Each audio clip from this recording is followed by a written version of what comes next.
Namun anehnya di saat tidur pulas begitu, Kalawa pasti mengigau dan ini terjadi sejak beberapa hari yang lalu. Apakah karena tadi terlalu bersemangat menunggu ajakan Raka Balu?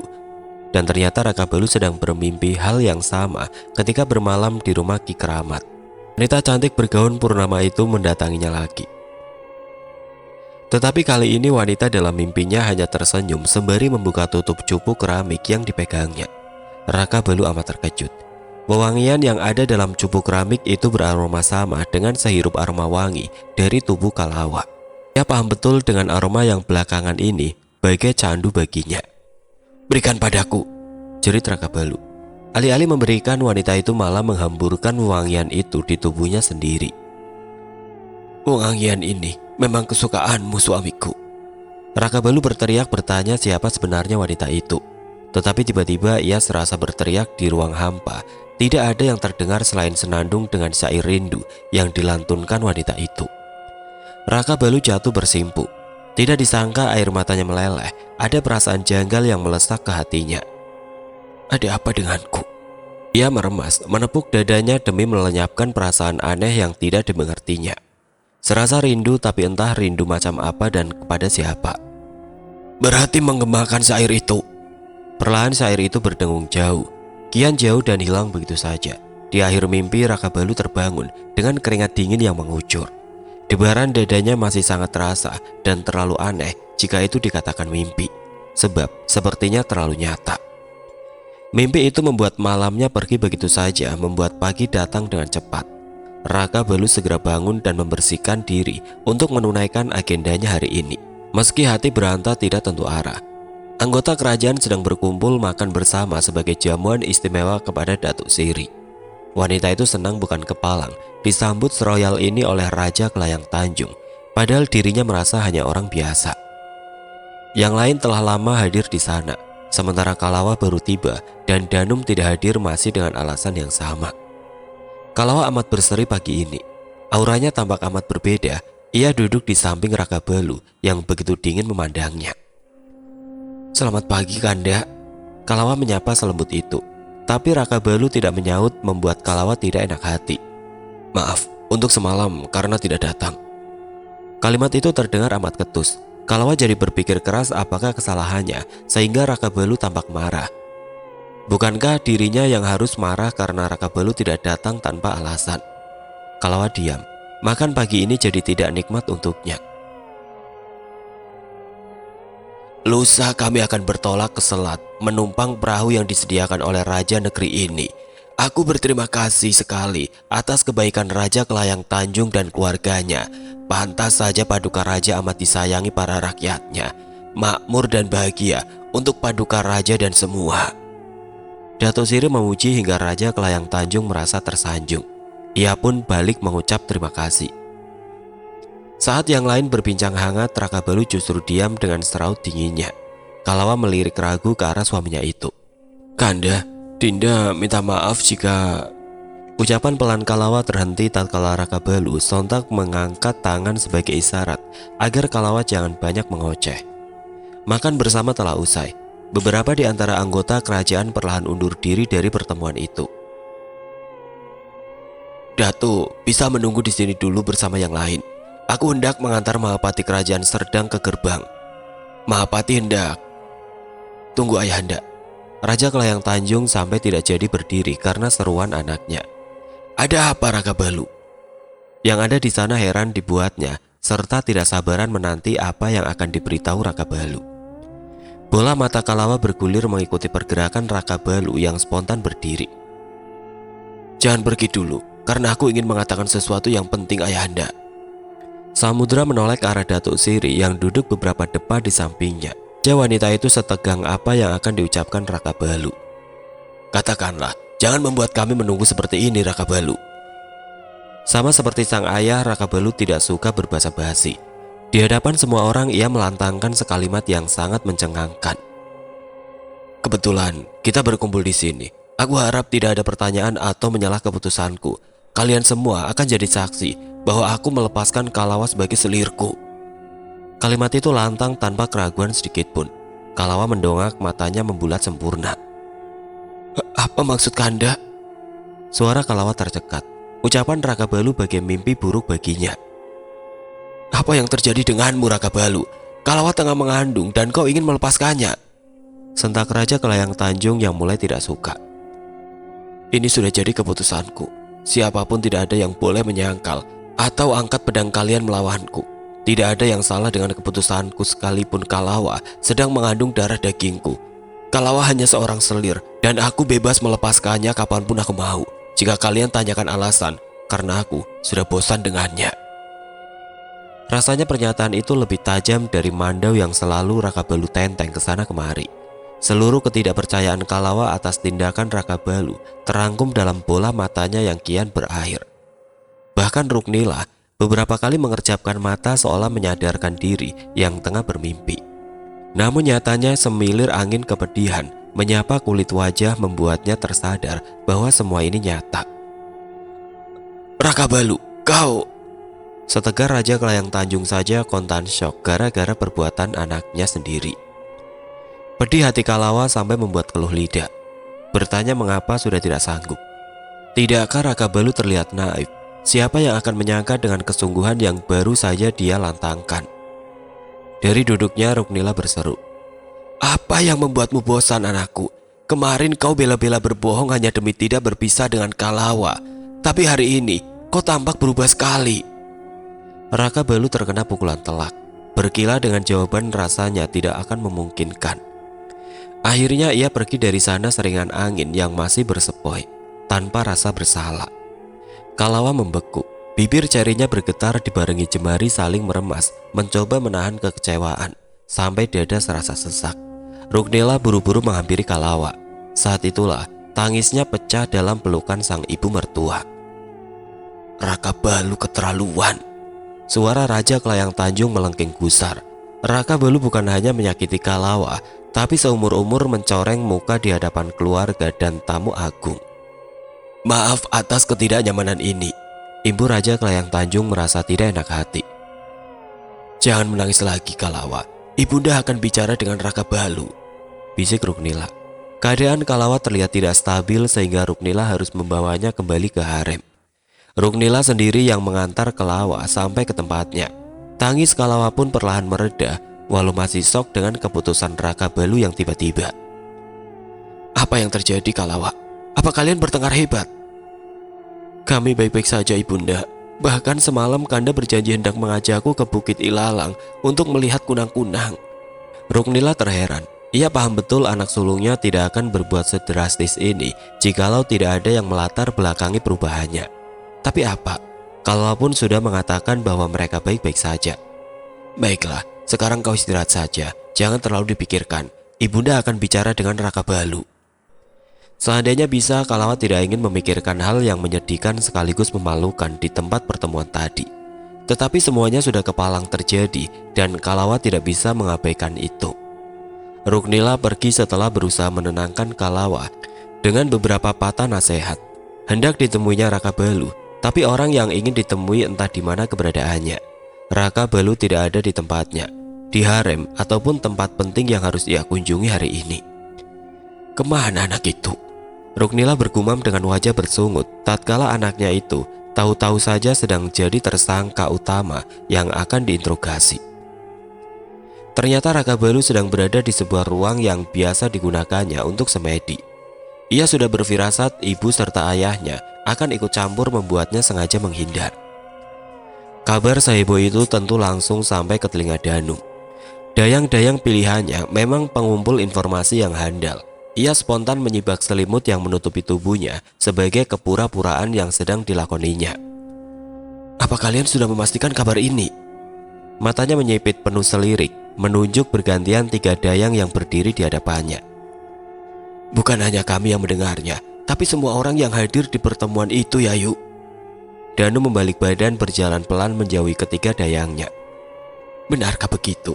Tapi aku tidak bisa percaya begitu saja karena Kanda sudah pernah melakukan kebohongan besar seperti ini. Danum tidak serta-merta yakin atas keputusan Raka Balu kali ini.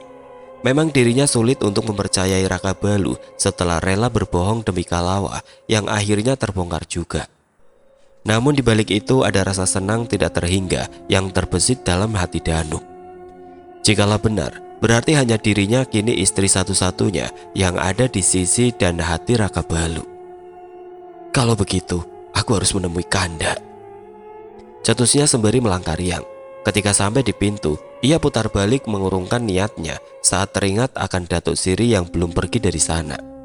Ia tidak ingin ambil resiko bertemu dengan wanita tua itu secara kebetulan. Danum merasa Dewi Keberuntungan ada di pihaknya kali ini. Tidak perlu bersusah payah menjadikan diri istri satu-satunya bagi Raka Balu. Nasibmu memang malang, Kalawa. Baru saja ditinggal orang tua dan sekarang harus menjadi janda dari Raka Balu di saat sedang mengandung.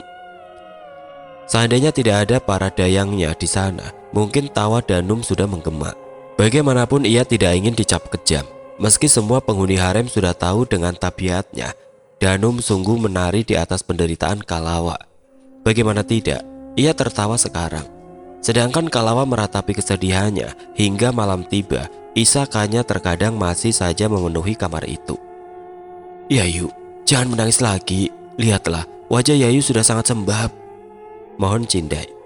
Hanya dialah saksi hidup atas segala kepedihan dan kesedihan yang Kalawa alami. Kalawa menyeka tetesan air mata yang sejak tadi mengalir. Katakan padaku, Cindai, apa ada yang lebih menyakitkan dari ini? Dicampakkan begitu saja. Cindai bungkam tidak bisa berkata-kata. Jangankan mengalami, melihat Kalawa saja sudah amat sakit rasanya. Aku tahu Yayu, maafkan aku.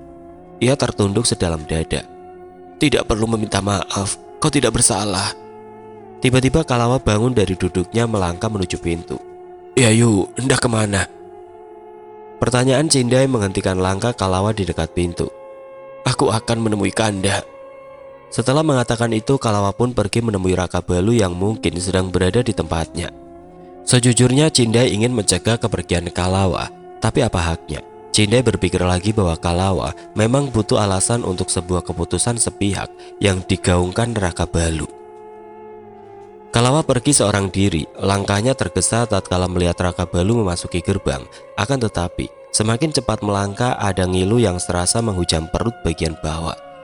Tepat di depan gerbang kediaman Raka Balu, Kalawa limbung nyaris terjerembab jika satu penjaga gerbang tidak sigap memeganginya. Yayu, kenapa? Kalawa hanya menggeleng dengan posisi terbungkuk menahan sakit di perutnya. Beberapa kali mengatur nafas meredakan sakit itu. Sekian detik ia kembali menegakkan tubuh. Yayu, baik-baik saja? Tanya penjaga itu memastikan. Ya, aku baik-baik saja. Saat Kalawa hendak melangkah masuk, Jata pun keluar nyaris mereka bertubrukan. Yayu? Jata terkejut atas kedatangan selir tuanya itu. Jata, aku hendak bertemu dengan Empu. Maaf, Empu sedang tidak ada di sini, Yayu. Kalawa tersenyum getir. Aku tahu, kau abdi yang sangat patuh sehingga rela berbohong seperti ini, Jata. Di akhir ucapannya, Kalawa mengadu ketika sakit di perutnya kembali terasa. Yayu, ada apa? Terlihat kepanikan yang bercampur bingung di muka Jata. Ia kebingungan di tengah panik, harus melakukan apa. Tidak perlu sepanik ini, Jata. Perutku hanya sedikit sakit karena setengah berlari ke sini. Tolong izinkan aku menemui Empu. Aku hanya ingin berbicara sebentar. Kali ini Jata tidak peduli atas konsekuensi yang akan diterima dari Raka Balu karena melanggar perintah untuk tidak mengizinkan siapapun masuk ke sana. Dan dirinya sendiri yang mengantar Kalawa sampai ke kamar Raka Balu hanya karena tidak tega melihat Kalawa tampak menahan sakit. Empu, boleh aku masuk? Jata berseru di depan pintu. Masuklah. Kalawa kembali tersenyum getir mendapati Raka Balu memang ada di sana, tetapi sengaja tidak ingin menemuinya. Bersamaan dengan derit pintu, Raka Balu yang sedang duduk di tengah kamar langsung dihadapkan dengan sosok mungil yang berdiri lunglai di ambang pintu. Sorot mata Raka Balu menampilkan keterkejutan, lalu berpindah tajam ke arah Jata. Apa Dinda diizinkan masuk? Raka Balu tidak menyaut. Ia hanya terus memandangi Kalawa yang berjalan mendekat. Sementara Jata pamit undur diri. Tepat di sisi meja itu Kalawa berdiri, sehingga Raka Balu bisa melihat jelas sisa-sisa air mata di wajah sembabnya. Sampai detik ini Raka Balu masih diam menunggu Kalawa mengutarakan kedatangannya. Seharusnya Dinda tidak datang ke sini karena rasanya ingin menangis lagi. Tapi Kalawa tercekat, berusaha menahan air mata yang ingin melesak keluar. Dinda tidak tahan untuk tidak menemui Kanda. Sekedar menanyakan apa alasan Kanda hendak melepaskan Dinda. Katakanlah yang sejujurnya Kanda. Sebenarnya Dinda tidak perlu datang untuk menanyakan ini, karena akan terasa lebih menyakitkan dari sebelumnya. Tapi Dinda akan lega, seperti mencabut duri dalam daging. Raka Balu tetap diam dengan tatapan dinginnya seolah membekukan Kalawa. Haruskah aku ulangi lagi alasannya? Aku sudah bosan. Aku sekarang hanya ingin memiliki Danum seorang, dan kebetulan kita bertemu di sini. Aku akan langsung memberikan 15 kantong keh sebagai tanda pelepasan dirimu. Raka Balu bangun mendatangi lemari kayu yang tidak jauh dari sana, lalu mengambil berkantong-kantong keh sebagai tanda bahwa Kalawa telah resmi dilepaskannya. Ambillah, aku melepaskanmu jadi selirku. Mata Kalawa kian merebak. Bulir-bulir bening di matanya nyaris bercucuran. Tidak disangka Raka Balu menginginkan perpisahan sebesar ini. Sungguh wajah serta ucapannya yang tajam menghunus hati bertubi-tubi, sampai perihnya tidak tertahankan. Napas Kalawa berhenti sejenak menahan isakan. Jika itu yang diinginkan Raka Balu, maka diambilnya 15 kantong keh yang disodorkan Raka Balu. Mungkin ini akan jadi pertemuan terakhir kita, Kanda. Dinda akan selalu berdoa untuk kebaikan Kanda. Justru segenggam doa itu dibalas dengan rangkaian kata yang sangat menyakitkan teruntuk Kalawa. Aku harap begitu. Kita memang tidak perlu bertemu, karena aku tidak ingin tahu tentangmu lagi. Setelah ini, jangan pernah berharap apapun. Seperti aku yang tidak lagi mengharapkan kehadiranmu, Kalawa. 15 kantong keh yang diserahkan Raka Balu sebagai tanda hubungan mereka sebagai suami istri telah pupus. Sedang ucapan terakhir Raka Balu dalam setiap tarikan nafas serupa serpian cermin yang menancap pada setiap jengkal hati Kalawa, hingga rasa sakitnya tidak berkesudahan.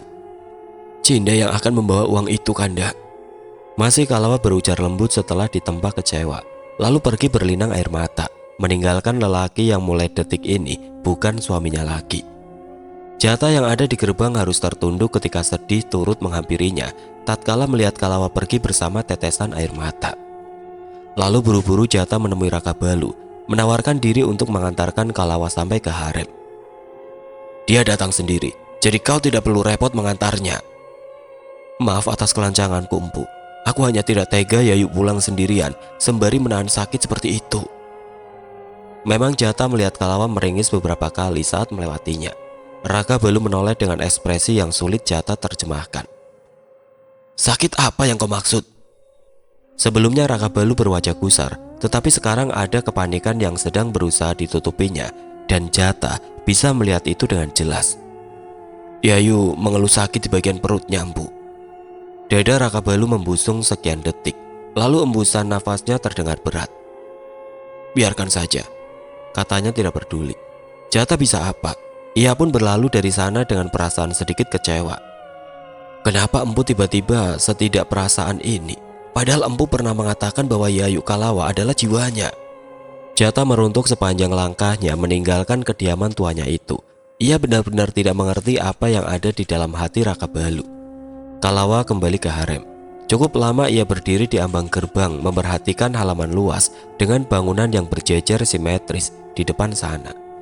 Ada pedih yang tidak terselubung ketika dirinya kini benar-benar harus meninggalkan harem. Air mata yang sempat menghujam pipi kembali luruh, kemudian lekas dihapusnya jangan sampai terlihat oleh orang lain. Sudah saatnya pergi. Kalawa melangkah gontai menuju tempatnya. Ia pun sontak disambut beberapa pertanyaan dari Cindai. Kalawa hanya diam tidak bersemangat menjawab pertanyaan itu. Malah memberi perintah kepada Cindai. Datanglah ke tempat Empu, bawa 15 kantong keh yang sudah Empu serahkan kepadaku. Cindai bergegas pergi tanpa tanya lagi. Selesai dengan perintah bahwa 15 kantong keh sudah ada di atas nampan yang dibawanya. Lalu uang itu diserahkan kembali kepada Kalawa. Keduanya duduk berhadapan di antara meja bundar. Wajah sembab serta mata bengkak Kalawa membuat Cindai ingin menangis saat itu juga. Kemalangan seolah tidak ada habisnya menghampiri Kalawa. Siapa yang tidak menangis melihat keadaannya? Kalawa menyodorkan sebanyak 9 kantong keh. Ambillah sebagian untukmu, Cindai, sebagai rasa terima kasih karena selama ini sudah setia menemaniku. Mungkin juga ini pertemuan terakhir kita. Kata-kata itu akhirnya membuat pertahanan Cindai runtuh. Di depan Kalawa tangisnya meluruh tanpa bisa dicegah. Cindai, tidak perlu menangis, cegah Kalawa seraya mengusap lengan Cindai. Bagaimana aku tidak menangis? Perkataan Yayu seolah memutuskan hubungan kita juga. Kita sama-sama sudah tidak mempunyai orang tua, dan aku sudah menganggap Yayu sebagai kakak sendiri. Meskipun terdengar kurang pantas, aku akan tetap bersama Yayu dimanapun dan kapanpun. Dan apa ini? Bukankah Yayu lebih membutuhkan ini untuk persiapan melahirkan? Ini semua milik Yayu, dan aku takut terkena tulah karena menerima serahan dari empu. Kalawa terharu atas kesetiaan Cindai. Suasana sedih pun bagai kabut di telaga Bahandang yang memenuhi kamar itu. Yayu, simpan saja ini untuk keperluan nanti, ujar Cindai mengakhiri pembicaraan. Setelah itu bergegas mengemasi pakaian Kalawa lebih dulu. Barulah pakaian miliknya karena mereka berdua akan meninggalkan istana hari ini juga. Untuk apa berlama-lama di sana? Kalawa sadar dirinya tidak punya kedudukan apapun di sana setelah dicampakkan Raka Balu tanpa alasan yang jelas. Bagi seorang selir seperti dirinya memang tidak berharga lagi setelah dilepaskan. Sekalipun sedang mengandung keturunan anak raja, semua tergantung Raka Balu hendak memasukkan anak itu ke dalam silsilah keluarganya atau tidak, meski memiliki darah bangsawan. Cepat kemasi, Cindai. Aku ingin segera pergi dari sini. Cindai berhenti sejenak memasukkan pakaian Kalawa ke dalam buntilan. Kita akan tinggal di mana, Yayu? Ragu-ragu Cindai bertanya. Kita akan kembali ke rumah lamaku. Hanya itu yang langsung terpintas dalam pikirannya. Rumah lama yang sempat jadi arena pertarungan sengit antara Raka Balu dan Kumbara. Kalawa akan menyaksikan pohon bungur berbunga ungu kesayangannya. Sudah bagus seperti habis tersambar petir. Ia pun jadi termangu teringat rumah lamanya yang mana kenangan masa kecil hadir di sana. Teringat pula akan orang tua, membuat mata air lagi-lagi menepik. Disekanya air mata. Kembali membantu Cindai berkemas. Tiba-tiba jatuhlah bangsal yang dulu dibuatkan Raka Balu khusus untuknya ketika mengeluarkan pakaiannya dari almari. Ini, dibungutnya bangsal itu. Digenggamnya erat, kemudian diselipkan di antara lipatan kain cual yang dipakainya. Berharap bangsal pemberian Raka Balu bisa memberikan perlindungan karena hanya itu yang Kalawa miliki untuk mensugesti ketakutan yang datang setiap waktu. Sementara Kalawa berkemas hendak meninggalkan istana, ada Ruknila yang mendatangi Raka Balu untuk jadi penengah, sekedar meluruskan sekiranya ada kesalahpahaman yang membuat Raka Balu mendadak melepaskan Kalawa sebagai selirnya. Suara gesekan dari dalam sana terdengar begitu ngilu, menyentuh syaraf gigi. Ruknila mendapati anaknya yang sedang mengasah mandau kesayangannya. Raka Balu membalikkan badan ketika panggilan lembut menyapa pendengarannya. Ada sang ibunda yang berjalan mendekat. Biasanya Raka Balu akan bertanya alasan apa yang membawa ibunya datang, tetapi kali ini dugaannya tidak akan meleset. Pasti ulahnya tadi pagi yang menjadi alasan ibunya datang kemari. Sejak siang ibunda mencarimu, Raka Balu. Ada apa, ibunda? Ada hal pentingkah? Tanyanya pura-pura tidak tahu. Tatapan Ruknila tidak teralihkan, mencoba mengulik sesuatu yang tersembunyi di antara hati dan riak wajah anaknya. Ibunda merasa kau sudah tahu kenapa ibunda mencarimu sejak tadi pagi. Letakkan mandaumu, mari kita bicara, Raka Balu. Jika hanya ingin membahas Kalawa, lebih baik akhiri pembicaraan kita, sahutnya sembari bangun dari duduk seolah memang sudah enggan membahas apapun yang berkaitan dengan Kalawa. Ruknila tidak berhenti sampai di situ saja. Ini bukan sekedar tentang Kalawa saja, tapi sudah menyangkut rasa penasaran Ruknila akan apa yang terjadi sesungguhnya. Seluruh wilayah kerajaan Kelayang tahu betul bagaimana Raka Balu memperlakukan seorang wanita, terlebih istri-istrinya. Amala yang pernah berbuat sekeji itu saja terhadap dirinya masih bisa mencoba untuk berdamai dan memberi maaf. Apalagi Kalawa, satu-satunya selir yang bisa membuat setiap denyut hatinya berdebar bahagia. Kau tidak bisa. Tolong ibunda, aku tidak ingin membahas apapun. Jika ibunda berkenan, tinggalkan aku sendiri. Raka Balu menyela dengan cepat, membungkam setiap keingintahuan Ruknila. Akhirnya pembicaraan mereka usai. Ruknila memilih untuk tidak lagi membahasnya. Ibunda tidak tahu konflik internal apa yang terjadi antara kalian berdua. Tapi satu yang ibunda tahu, bahwa kau sangat mencintai Kalawa. Sorot matamu tidak bisa menyangkal itu, Rakabalu. Sehirup udara memenuhi rongga dada Ruknila. Setelahnya pamit pergi. Secara kebetulan Ruknila berpapasan dengan Arya tidak jauh dari sana. Kau hendak kemana, Arya? Tanya Ruknila yang heran melihat anak tirinya berjalan tidak tentu arah seperti orang linglung. Seluruh pikiran Arya pun tersita oleh kejadian di tempat pertemuan tadi, dan itu membuatnya jadi berpikir keras, menghubungkan keputusan Rakabalu dengan perbuatan memalukan di hutan tempo hari. Aku hendak menemui kakak. Ada sesuatu yang akan kami bicarakan, ibunda. Arya terpaksa berbohong agar ibu tirinya tidak bertanya lagi. Silakan, Rakabalu ada di tempatnya. Ibunda baru saja dari sana. Keduanya saling melangkah ke tujuan masing-masing. Kedatangan Arya disambut sentakan nafas panjang dari Rakabalu. Belum lama Ruknila pergi, tahu-tahu Arya datang. Padahal hari ini Rakabalu butuh kesendirian. Apa tujuanmu datang kemari? Apa sama dengan ibunda yang ingin protes dengan keputusanku? Arya tersentak. Kakaknya itu memang lihai membaca pikiran orang lain. Tebakannya jarang meleset. Aku merasa keputusan kakak bersangkutan dengan perbuatanku dengan Kalawa tempo hari. Jika benar, aku akan pergi dari istana untuk menebus segala rasa bersalah ini. Rakabalu seketika memijat pangkal hidungnya. Kedatangan Arya hanya menambah pening saja. Pikiran menjadi berkalut-kalut. Perlu kau tahu bahwa keputusanku tidak ada sangkut pautnya dengan apapun. Sudahlah, aku malas membahas ini. Keputusanku adalah urusan pribadiku dengan Kalawa. Rakabalu tampak gusar. Wajahnya sedikit memerah menahan segala emosi yang mengaduk riuh dadanya. Belum juga Arya pergi dari sana, tetapi Rakabalu sudah lebih dulu meninggalkan kediamannya untuk menghindari hal seperti ini lagi. Bisa saja setelah ini, ayahnya pula yang datang bertanya. Rakabalu berjalan menuju stal. Di saat Kalawa melewati jalan yang sama, masih semerbak sehirup aroma wangian yang biasa Rakabalu gunakan. Hati Kalawa meredam pilu, matanya kembali merebak. Ada apa, Yayu?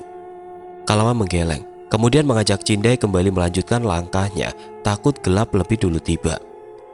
Belum jauh dari sana seorang hulu balang berseru sembari memapak langkah Kalawa. Waktu pun lagi-lagi harus terbuang dengan kehadiran hulu balang itu. Tunggu, Yayu. Ada apa? Tanya Kalawa yang tadinya terkejut. Lelaki yang memegang pendahan itu mengatur nafasnya yang tersegal sebelum menyaut. Untunglah Yayu belum pergi. Gusti Raja mengutusku untuk mengantar Yayu ke salah satu sentong. Sedikit terperangah Kalawa mendengarnya, begitupun Cindai. Masalahnya, Raja Kelayang Tanjung tidak perlu lagi menyediakan tempat untuk Kalawa di istana itu karena dirinya bukan lagi istri Rakabalu. Justru seorang utusan datang mengabarkan hal demikian. Apa yang kumaksud? Pertanyaan Kalawa dijawab lugas oleh hulu balang.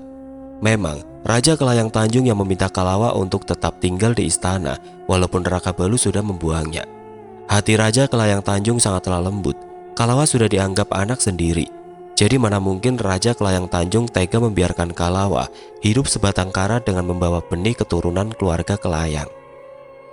Kalawa ingin menolak, tapi takut dianggap tidak sopan dan congak. Mengabaikan permintaan tulus dari seorang raja sehormat Raja Kelayang Tanjung. Menurut saja, Yayu, toh ini permintaan ayahanda, bukan empu, bisik Cindai. Jika begitu, kebaikan Raja Kelayang Tanjung pun diterima dengan baik oleh Kalawa. Bersama hulu balang itu, Kalawa berjalan ke tempat yang sudah disiapkan untuknya. Ketika sampai di sana, alangkah terkejutnya Kalawa disuguhi dengan 4 pelayan yang berjejer di depan kamar, sembari memegang nampan berisi pakaian sutra yang sangat indah dengan berbagai warna. Lalu ada seorang wanita setengah baya yang ditenggarai adalah seorang bomo. Untuk apa semua ini? Sampai Kalawa tercekat akan hal yang tidak disangka-sangkanya. Ini dari Gusti Raja, jawab hulu balang itu. Kalawa merasa Raja Kelayang Tanjung terlalu berlebihan membuatnya tidak nyaman ketika diratukan seperti ini. Terharu pun ada. Cindai, aku harus menemui ayahanda sekarang. Belum juga Kalawa masuk ke tempat baru, ia langsung putar balik mendatangi Raja Kelayang Tanjung. Seperti biasa, lelaki itu sedang di balaiurung bercengkrama dengan beberapa petinggi istana. Datuk Siri pun hadir di sana. Melihat Kalawa di ujung pintu, Raja Kelayang Tanjung melambai. Kalawa segan ketika harus berjalan di antara orang-orang penting. "Ada apa, anakku?" Pertanyaan itu menghangatkan hati Kalawa. Sudah lama tiada yang memanggilnya dengan sebutan anakku. Di tengah sana, Kalawa bisa melihat melalui ekor mata jikalau semua perhatian orang tertuju ke arahnya. Ayahanda, aku berterima kasih sekali atas kebaikan Ayahanda. Tetapi, tidakkah Ayahanda terlalu berlebihan memintaku tinggal di sentong ujung istana yang indah dan sunyi itu? Ayahanda pun memberikan pakaian sutra yang banyak. Lalu dibawakan beberapa dayang, juga seorang bomo. Ujarnya Luga setelah tadi sempat segan dan ragu. Bukan merasa terpuji, Raja Kelayang Tanjung malah tercengang. Apa sebabnya? Iya, Ayahanda memang tidak ingin kau pergi. Raja Kelayang Tanjung sampai kebingungan.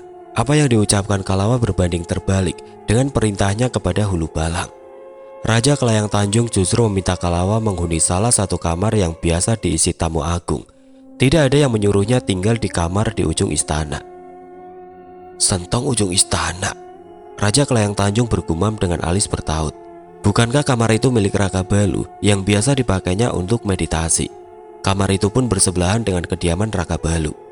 Walaupun memang dibatasi dinding yang menjulang. Lalu tentang pakaian, pelayan dan bomo, Raja Kelayang Tanjung juga tidak merasa memberikan apapun untuk saat ini, selain kamar yang dimaksudnya. Tidakkah Raja Kelayang Tanjung kebingungan? Perintahnya jauh melenceng. Pantas saja Kalawa mengatakan pemberiannya terlalu berlebihan. Raja Kelayang Tanjung dilanda bingung bukan main. Sementara Kalawa masih tertegun dengan muka sembab. Datuk Siri yang juga ada di sana diam saja sama seperti yang lainnya. Tapi lipatan di dahinya mengisyaratkan ia tengah merasakan sesuatu. Entahlah, semacam ada tarikan energi dari diri Kalawa. Namun Datuk Siri tidak menerawang energi apa itu. Raja Kelayang Tanjung ingin sekali meluruskan kesalahpahaman sore ini, tetapi ia pun tidak bisa meninggalkan kelakarnya dengan para petinggi istana dan tetamu agung. Iya, kembali ke tempatmu dan istirahatlah. Ayahanda harap kau bisa tenang di sana, Kalawa.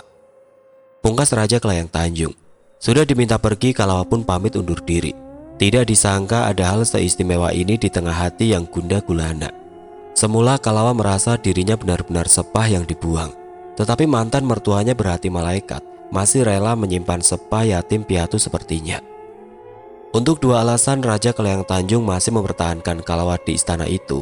Pertama, Raja Kelayang Tanjung tidak akan melupakan jasa Labi yang sudah meluangkan seluruh waktu, menguras tenaga dan berlapang dada ketika harus mendekam di penjara bawah tanah gara-gara ketidaksabaran Ruknila.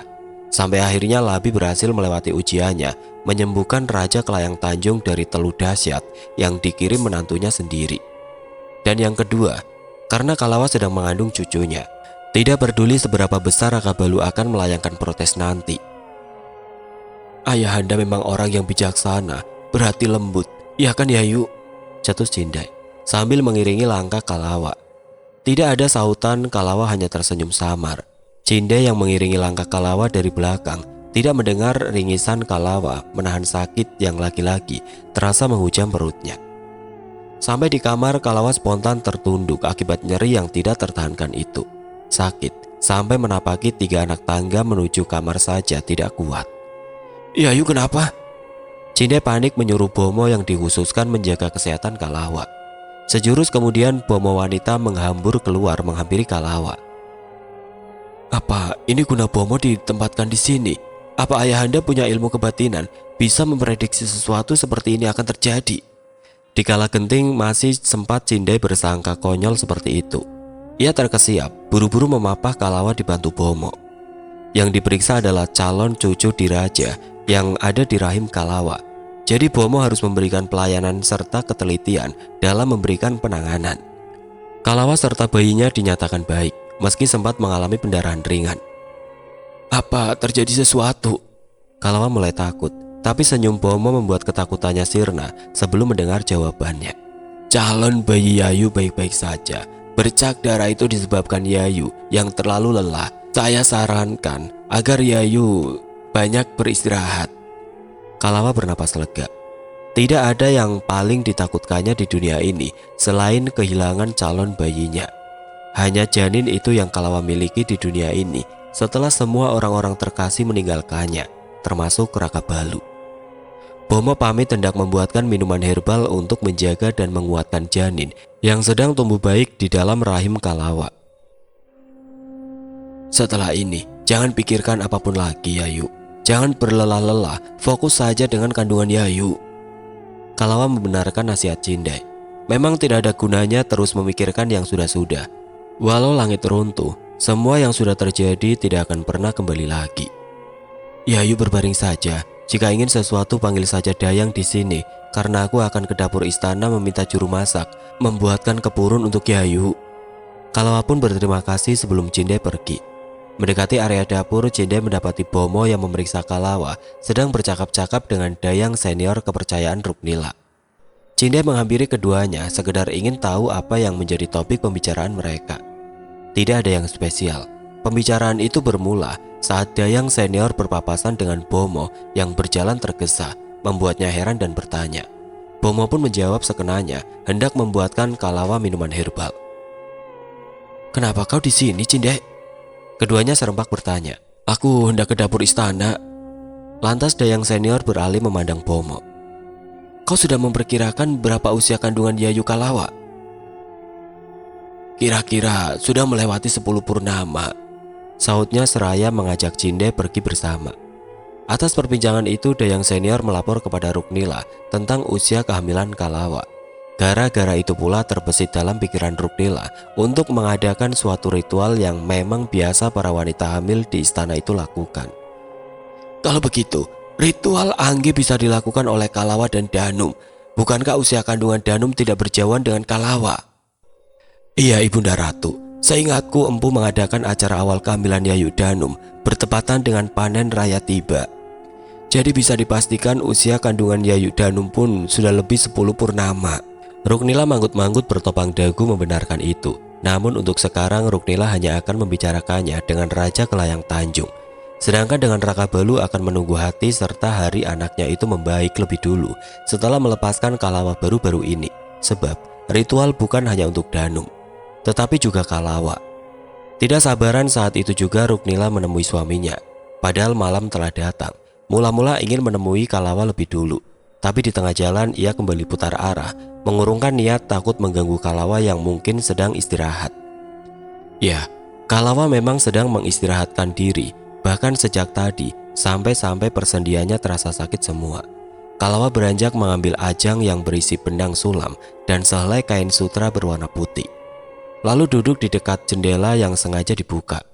Kegiatannya kali ini sekedar pengalihan dari rasa bosan. Ia tidak mengetahui jikalau dari kejauhan ada yang tidak bosan memandangnya.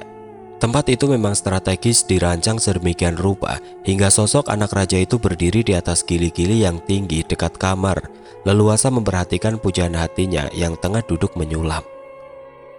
"Kenapa Dinda semakin hari semakin mempesona?" gumamnya dengan senyum yang terkulum. Raka Balu asik sendiri dengan kegiatannya itu.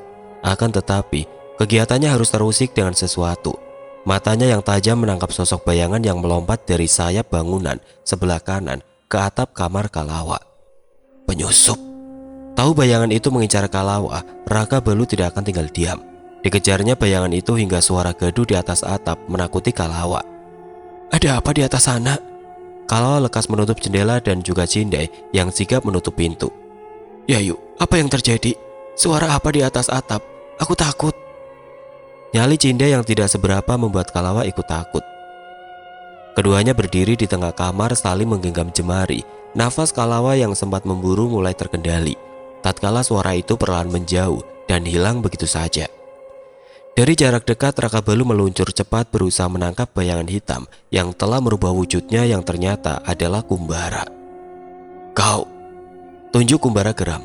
Ia semakin kalap menyerang. Raka Balu hanya bergerak lembut, bagai udara yang mengalir menangkis serangan. Kumbara semakin bernafsu memperlebar jarak serangnya untuk mengunci jarak dengan Raka Balu. Tapi secepat apapun gerakannya, selalu mampu ditangkis dan dielakkan oleh Raka Balu. Kumbara memancing Raka Balu untuk mengejarnya. Tepat ia melihat Raka Balu memburunya secara kilat, ia pun menyeringai puas karena Raka Balu berhasil dikelabui. Kumbara berbalik dengan tiba-tiba menghunus pedangnya menyerang ke samping ketika Rakabalu berdiri di sebelah kanannya. Namun Kumbara salah perhitungan. Tangan kiri Rakabalu justru mencengkram erat kepalan tangannya yang memegang pedang, dan tangan kiri Rakabalu menekan persendian siku Kumbara hingga ngilu. Itu pun Rakabalu hanya menggunakan setengah tenaganya saja. Kumbara terbundur meringis menahan sakit. "Sebelumnya, aku sudah memperingatkanmu, wahai penduduk Suralaya. Katakan padaku, apa maksudmu ingin mencelakai istriku?" Kumbara mendengkus, lantas tersenyum sinis. "Jangan membuatku berada lebih lama di Bantala yang hina ini." Bergantian Rakabalu yang sekarang tersenyum sinis mendengar kejengkelan Kumbara. "Kau penghuni Suralaya, mana tahu kau tentang Bantala?" Tahu-tahu Kumbara tertawa sumbang. "Apa yang kau banggakan? Kau justru diasingkan ke tempat yang hina ini hanya karena cintamu. Aku ingin sekali melenyapkanmu seandainya aku bisa. Tapi tugasku hanya melenyapkan istrimu, Arutala." Rakabalu terdiam. Denyut jantungnya berubah menjadi debaran yang tidak biasa gara-gara ucapan itu. Tiba-tiba Kumbara menebar semacam abu yang membuat penglihatan Rakabalu mengabur sejenak. Di saat itu Kumbara melarikan diri, tidak berniat mengeluarkan ajian sanggai miliknya untuk menghadapi Rakabalu. Sungguh, Rakabalu tidak mengerti apa yang baru saja dilantangkan Kumbara. Tapi ya sudahlah, Rakabalu tidak ingin menambah beban pikiran. Lagi pula belum jelas kebenaran yang dimaksud ucapan Kumbara. Namun tidak dipungkiri, Rakabalu merasa terancam akan kehadiran Kumbara yang nyatanya ingin menghabisi Kalawak.